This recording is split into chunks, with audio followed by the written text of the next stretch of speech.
Apa itu dosa?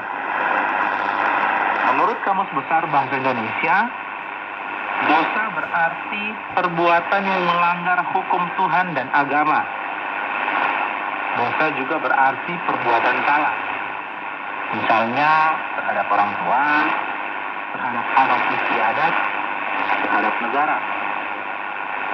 Arti kata dosa yang sangat singkat dituliskan dalam KBBI ini tentu saja dapat dijelaskan jauh lebih jauh dan lebih luas, lebih memberikan banyak contoh.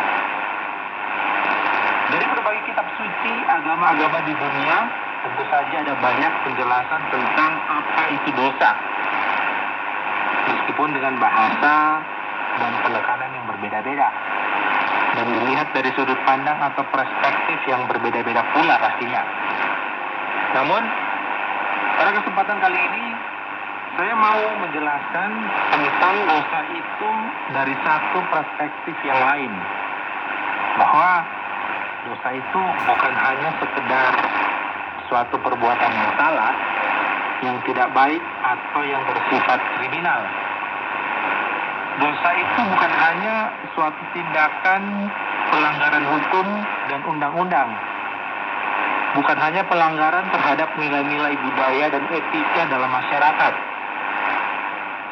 Dosa itu bukan hanya sekedar perbuatan salah atau tidak hormat terhadap orang tua atau terhadap orang-orang yang sepatutnya dihormati dan ditaati. Misalnya terhadap guru, pemimpin, pengajar, pembimbing, pembina, penasihat, dan lain-lain. Dosa itu bukan hanya sekedar ketidaktaatan kepada hukum-hukum dan aturan-aturan agama. Dosa itu bukan sekedar perkataan, sikap dan perbuatan tidak hormat terhadap para pemimpin dan para guru agama. Dosa itu juga bukan sekedar perbuatan salah kepada Tuhan yang tidak kelihatan. Sama seperti kesalahan terhadap manusia-manusia yang memiliki kuasa di dunia ini, yang harus dihormati dan dimuliakan. Lebih dari semua yang terlukiskan di atas, dosa itu adalah pemberontakan dengan sengaja, dengan sadar terhadap kehendak Allah, terhadap tuntunan hidup suci karena kekudusan Allah. Dan yang paling esensial, dosa itu adalah sebuah status dari setiap orang sebagai manusia berdosa. Oleh karena itu, manusia mempunyai tabiat atau natur sebagai orang berdosa, bukan sekadar orang yang melakukan dosa. Jadi, dosa itu adalah sebuah status yang telah berubah dari status manusia yang tidak berdosa menjadi status manusia yang berdosa. Saya akan coba menjelaskannya. Pada awalnya, Tuhan menciptakan manusia, yaitu Adam dan Hawa. Seorang laki-laki dan seorang perempuan.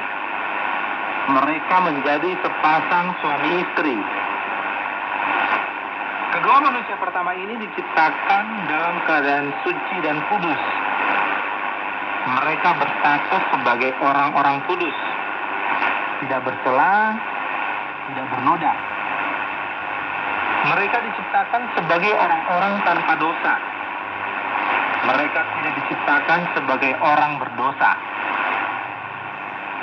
Kepada mereka diberikan roh, hati, dan akal, serta pikiran yang bersih dan jernih. Dan kepada mereka diberikan kehendak bebas atau free will yang suci. Kepada mereka juga diberikan kemampuan untuk mengenal apa yang dikehendaki Tuhan Sang Pencipta. Dan kepada mereka diberikan kemampuan untuk membedakan hal-hal yang benar dan baik dan suci dari apa yang sebaliknya. Kepada Adam dan Hawa juga diberikan tempat untuk berpikir yang tenang dan hidup sebagai manusia, untuk memuliakan Allah sebagai pencipta mereka dan pencipta alam semesta, bumi, dan segala isinya.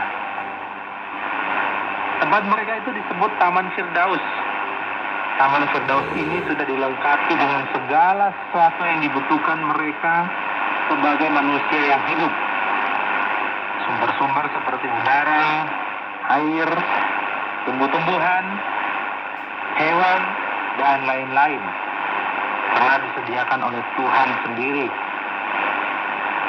Mereka juga diberi wewenang untuk mengatur bumi ini pada batas-batas tertentu. Dan mereka diperintahkan untuk beranak cucu sampai memenuhi bumi ini. Dan amanat kebudayaan untuk memiliki peradaban yang terus-menerus berkembang menuju kepada kesempurnaan. Tetapi apa yang terjadi? Ternyata dengan akal dan kehendak bebas yang mereka miliki, suatu pemberian Tuhan yang begitu mulia, mereka justru menggunakannya untuk melawan perintah Tuhan. Mereka tertipu, terbuai dan tergiur oleh bujukan iblis.